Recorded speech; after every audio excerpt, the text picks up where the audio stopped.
کئی بار سمجھایا، مجھے نہیں سمجھ میں آیا کہ ان کو کیوں نہیں سمجھ میں آ رہا ہے کہ ایگزامینیشن ہال میں ہم اور آپ یہاں اس دنیا میں یوں ہی نہیں آئے ہیں. ہمارا ورلڈ ویو، تھیسٹک ورلڈ ویو یہی ہے. ہم اس دنیا میں ایک پرپز کے تحت آئے ہیں، اور اس پرپز کے تحت جب آئے ہیں تو ہم سب گاڈ کے سامنے اکاؤنٹیبل ہیں، اور ہماری اکاؤنٹیبلٹی ایول کے بغیر ہو سکتی ہے؟ ایک انسان کے پاس اگر ایول کرنے کا آپشن ہی نہ ہو، وہ تو مجبور ہو گیا نا اچھا کام کرنے پہ، تو فری ول کہاں رہا؟ لیکن ہم جانتے ہیں ہم اور آپ کے فری ول موجود ہے. تو خدا نے لکھا ہے نا. تو مقدر کا مطلب آپ کیا سمجھتے ہیں؟ مقدر کا مطلب یہ نہیں ہوتا ہے کہ تقدیر میں جو خدا نے لکھ دیا اور فورس کر دیا.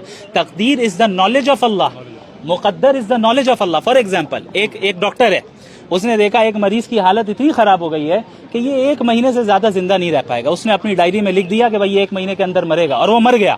کیا ڈاکٹر کے لکھنے کی وجہ سے مرا یا اپنے کنڈیشن کی وجہ سے پڑا؟ کیس میں تو ایسا نہیں ہوتا. ہر ایک کیس میں ایسا ہی ہوتا ہے، ہر ایک کیس میں ایسا ہی ہوتا ہے. خدا ہر چیز کا علم رکھتا ہے.